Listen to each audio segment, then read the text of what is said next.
স্থানীয় নির্বাচনে প্রার্থী হতে পারবেন না দ্বৈত নাগরিক, ঋণ খেলাপি ও এমপিওভুক্ত শিক্ষক, সেনা মোতায়েন চায় ইসি। হজ প্যাকেজ ঘোষণা, 25,000 টাকা বিমান ভাড়া কমিয়ে 5,05,000 টাকা নির্ধারণ।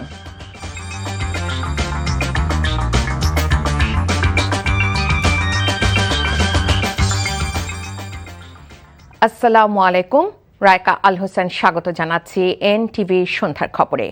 আই গ্যাস ইউনাইটেড শিরোনাম দেখছিলেন, এবার চলুন পুরো খবরে। দ্বৈত নাগরিক, ঋণ খেলাপি, এমপিওভুক্ত শিক্ষক এবং খেলাপি ঋণের জামিনদাররা স্থানীয় সরকার নির্বাচনে প্রার্থী হতে পারবেন না বলে জানিয়েছে নির্বাচন কমিশন। এছাড়া জাতীয় নির্বাচনের মতো স্থানীয় সরকার নির্বাচনেও সশস্ত্র বাহিনী মোতায়েনের আইনি সুযোগ রাখতে চায় কমিশন। আগারগাঁও নির্বাচন কমিশন ভবনে অনুষ্ঠিত ইসি সভায় আইন ও আচরণ বিধিমালা নিয়ে এসব সিদ্ধান্ত হয়। শিউলি রায়ের রিপোর্ট। জাতীয় সংসদ নির্বাচনের পর এবার স্থানীয় সরকার নির্বাচনের দ্বারপ্রান্তে নির্বাচন কমিশন। সরকারের গ্রিন সিগন্যাল পাওয়ার পর আগামী অক্টোবর মাসে পৌরসভা ও ইউনিয়ন পরিষদ নির্বাচন দিয়ে ধাপে ধাপে ভোট শুরুর প্রস্তুতি নিচ্ছে ইসি। নির্বাচনকে সামনে রেখে আইন ও আচরণ বিধিমালা চূড়ান্ত সহ নানা গুরুত্বপূর্ণ বিষয়ে বৈঠকে বসেন সিএসি সহ 4 কমিশনাররা। সভা শেষে গণমাধ্যমকে ইসি সচিব জানান, স্থানীয় সরকার নির্বাচন সামনে রেখে মোট 5টি আইনে কিছু সংশোধনী চেয়ে প্রস্তাবনা তৈরি করেছে ইসি।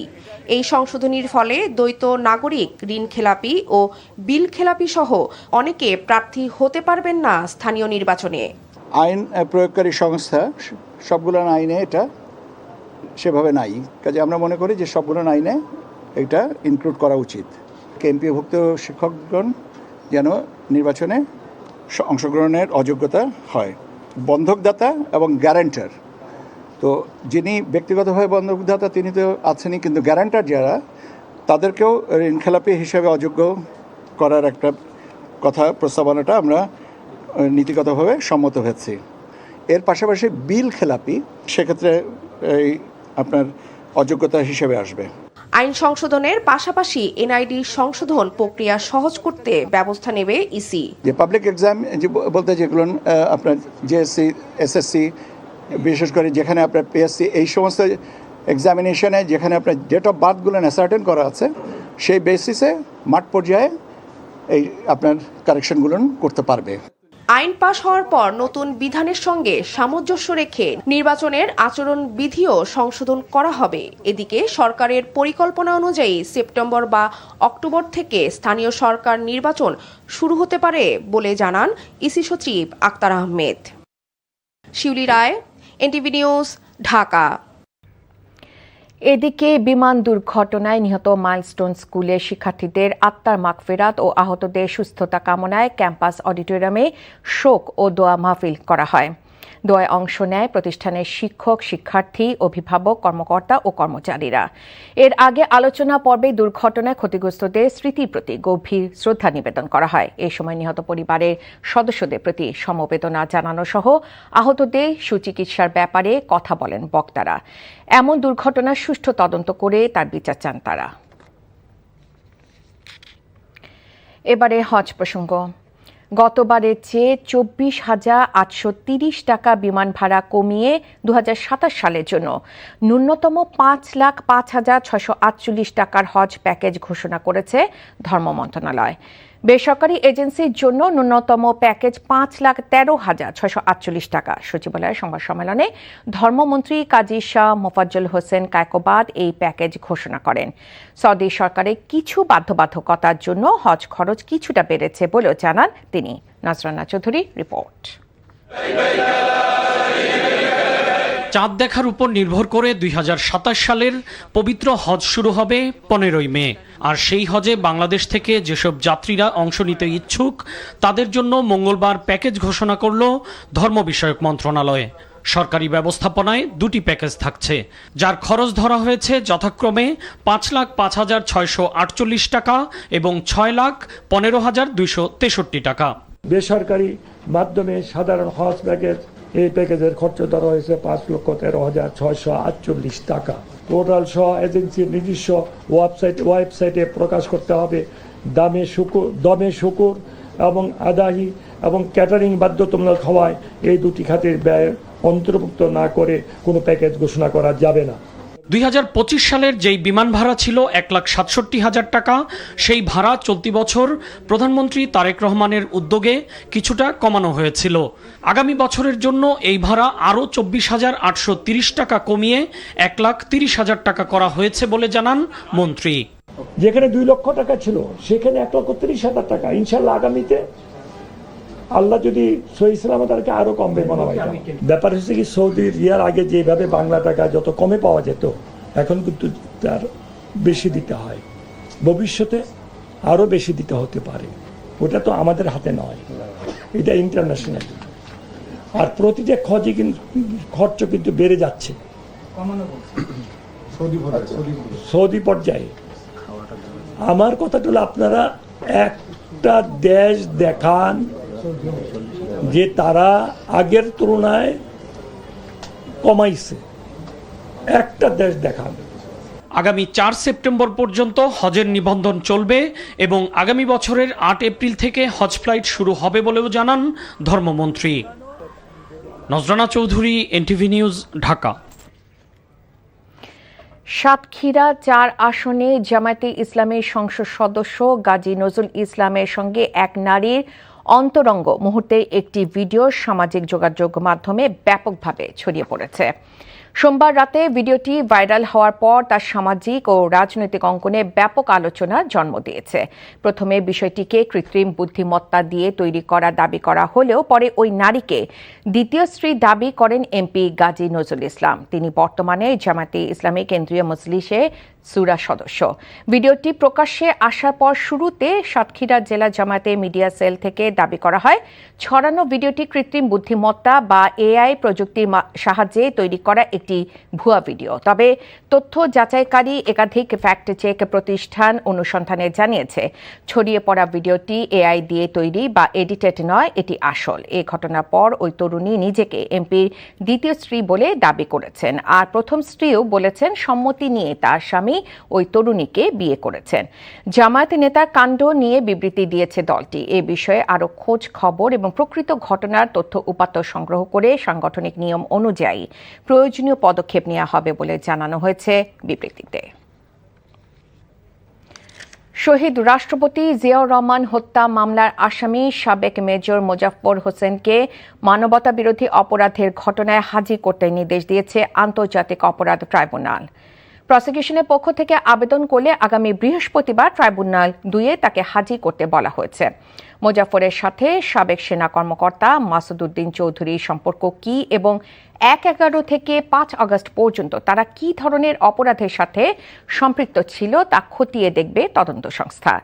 এদিকে জুলাই অভ্যুত্থানে রাজধানী উত্তরায় মীর মুগ্ধ সহ 11 জনকে হত্যা মামলায় 26 আসামির বিরুদ্ধে অভিযোগ গঠনের আর্জি জানিয়েছে প্রসিকিউশন। অভিযোগ গঠনের উপর আসামি পক্ষের শুনানির জন্য বৃহস্পতিবার দিন ধার্য করেছে ট্রাইব্যুনাল 1। এছাড়া মিরপুরে কল্যাণপুরে 2016 সালে জঙ্গি নাটক সাজিয়ে 9 জনকে হত্যা মামলায় আসামিদের বিরুদ্ধে অভিযোগ গঠনের আবেদন করেছে প্রসিকিউশন।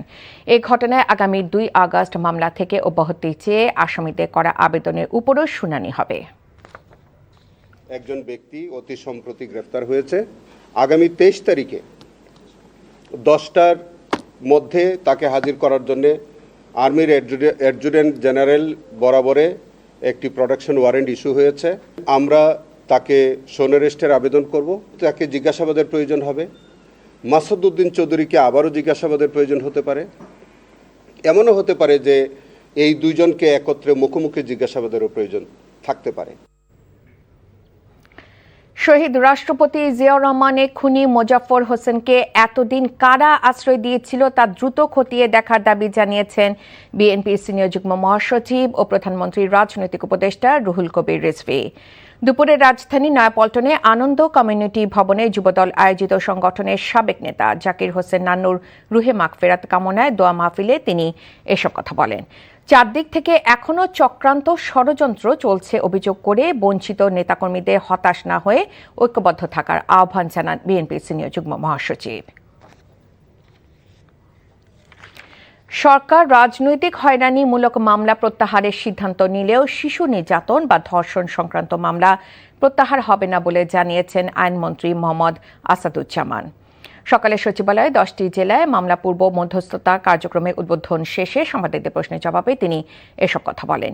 এর আগে 20টি জেলায় এই কার্যক্রম শুরু হয়। সারা দেশে বিচারাধীন 45 লাখ মামলার মধ্যে অন্তত 25 লাখ মামলা এই কার্যক্রমের মাধ্যমে সরকার কমিয়ে নিয়ে আসতে চায়। সাংবাদিকদের প্রশ্নের জবাবে অন্তর্বর্তী সরকারের সময় যেসব রাজনৈতিক মামলা হয়েছে সেগুলো নিয়ে যাচাই বাছাই চলছে জানিয়ে আইনমন্ত্রী জানান, হয়রানিমূলক মামলা প্রত্যাহারে কমিটি কাজ করছে।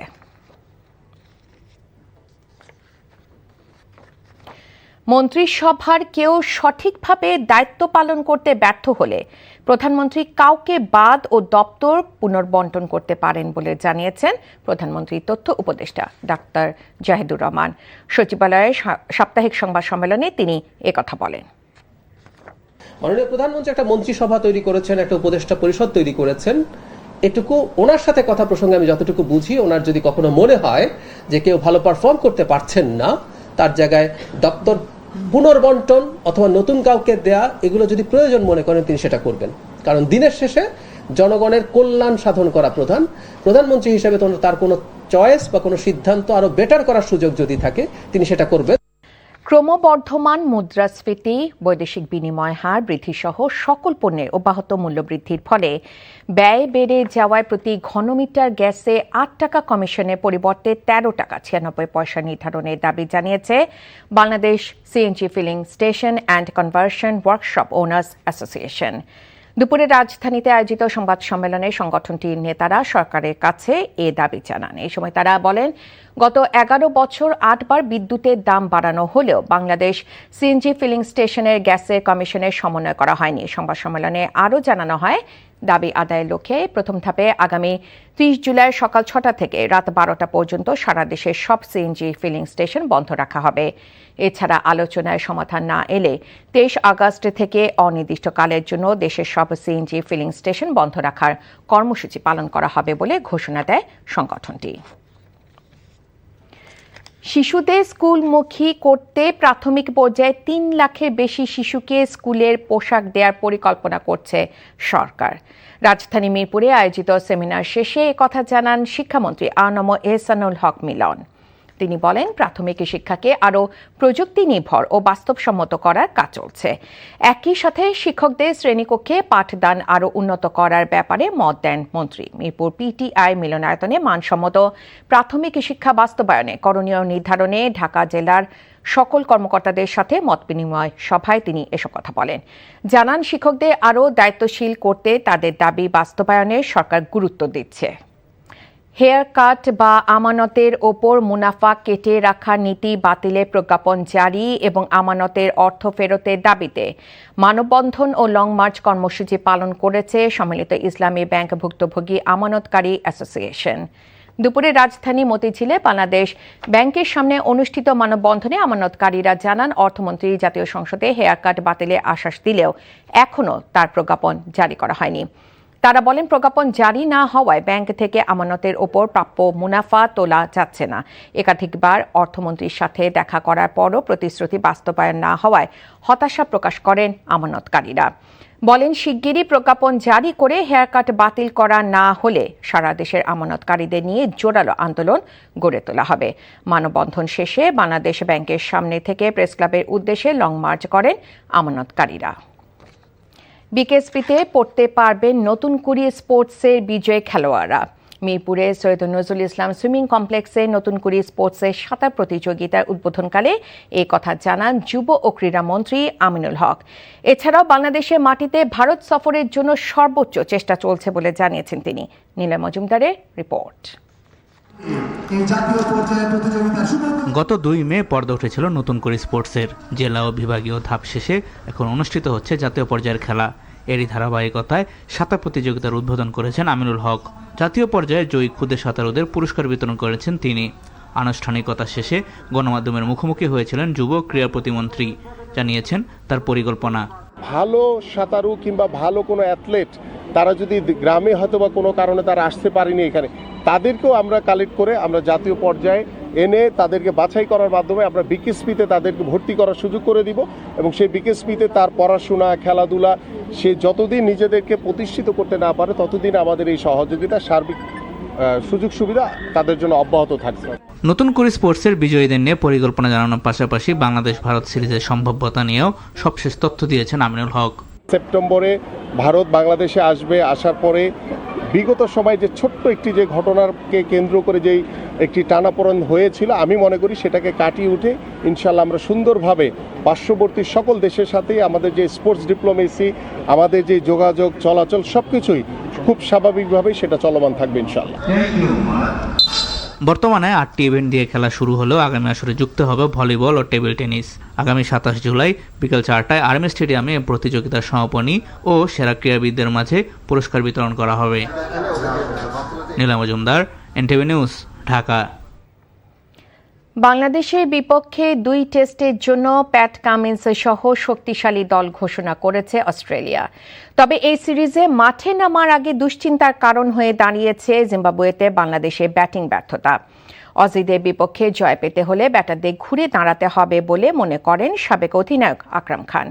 এছাড়াও নাহিদকে নিয়ে সাবধানী হওয়ার পরামর্শ দিয়েছেন তিনি। নিলয় মজুমদারের আরেকটি রিপোর্ট। 23 বছর পর অস্ট্রেলিয়া মাটিতে টেস্ট খেলতে যাচ্ছে বাংলাদেশ। অস্ট্রেলিয়ার ঘোষিত 13 সদস্যের টেস্ট দলে ফিরেছেন প্যাট কামিন্স ও জশ হ্যাজেলউড। ফলে অজিদের সেরা বোলিং লাইনআপের মুখোমুখি হতে যাচ্ছেন লিটন শান্তরা। তবে তার প্রস্তুতিটা ভালো হয়নি বাংলাদেশের। জিম্বাবুয়ের মাটিতে মুজারাবানি এনগারাবার পেস বোলিং খেলতেই হিমশিম খেয়েছেন বাংলাদেশের ব্যাটাররা। অস্ট্রেলিয়ার বিপক্ষে ভালো করতে হলে ব্যাটারদের এগিয়ে আসতে হবে বলে মতামত আকরাম খানের। আমাদের বোলিংটা বেটার, বাট ইম্পর্টেন্ট যেটা আমি শুরুতে বলেছি যে আপনার ব্যাটসম্যানদের দায়িত্ব নিয়ে ব্যাটিং করতে হবে। বাট ওখানে তো আপনার ব্যাটিংটা একটা আমাদের জন্য একটা বিগ হেডেক। আপনার কনসিস্টেন্সি হলো ভেরি ভেরি পুয়ার। এই মুহূর্তে মনে করেন জিম্বাবুয়েতে গিয়ে আহামরি কেউ কিন্তু এরকম ব্যাটিং করতে পারেনি। তো এটাতে একটা মাথার মধ্যে আপনার প্রেশার থাকবে। প্লাস অস্ট্রেলিয়ায় কিন্তু you will get very tough opponent. তারপর আপনার উইকেটটাও কিন্তু আমাদের মতো না, আমাদের মতো ফ্রেন্ডলি না, তো ডিফিকাল্ট হবে। এদিকে বাংলাদেশ দলে আছে চোটের সমস্যা। চোটের কারণে ওয়ানডেতে খেলেননি লিটন। জিম্বাবুয়ের বিপক্ষে চোট পেয়ে মাঠ ছাড়তে হয়েছে নাহিদ ও মুস্তাফিজকে। নাহিদকে নিয়ে টিম ম্যানেজমেন্টকে সাবধানী হওয়ার পরামর্শ দিয়েছেন বাংলাদেশের সাবেক অধিনায়ক। রানা কিন্তু is a very talented player. ওর হিসাবটা কিন্তু আমাদেরকে অনেক সিরিয়াসলি নিতে হবে যে ও কেমন, মানে কোন ফর্মেটে ও ভালো এবং কোন ফর্মেটে বাংলাদেশের জন্য ভালো, সেটা কিন্তু আমাদেরকে চিন্তা করতে হবে। কারণ সব ম্যাচ যদি ওকে খেলিয়ে যদি আমরা ওকে হারিয়ে ফেলি, এটা কিন্তু একটা বিরাট আমাদের জন্য লস হবে। এর আগে কিন্তু অনেকগুলো ঘটনা ঘটেছে। আগামী 13ই আগস্ট ডারউইনে শুরু হবে প্রথম টেস্ট। নীলা মজুমদার, এনটিভি নিউজ, ঢাকা। খবর শেষ করছি, যাবার আগে আই গ্যাস ইউনাইটেড শিরোনামগুলো আরও একবার জানিয়ে দিচ্ছি। স্থানীয় নির্বাচনে প্রার্থী হতে পারবেন না দ্বৈত নাগরিক, ঋণখেলাপি ও এমপিওভুক্ত শিক্ষক, সেনা মোতায়েন চায় ইসি। হজ প্যাকেজ ঘোষণা, 25,000 টাকা বিমান ভাড়া কমিয়ে 5,05,000 টাকা নির্ধারণ। এই ছিল সন্ধ্যার খবরে। এই খবরে ভিডিও সহ আপডেট জানতে ভিজিট করুন NTV অনলাইন www.ntvbd.com। এছাড়াও এনটিভির জনপ্রিয় সব অনুষ্ঠান ও খবরের আপডেট জানতে ভিজিট করুন আমাদের ইউটিউব ভেরিফাইড ফেসবুক পেজ। রাত 10:30 রাতে খবর দেখার আমন্ত্রণ জানিয়ে বিদায় নিচ্ছি। এতক্ষণ সাথে থাকার জন্য সবাইকে ধন্যবাদ।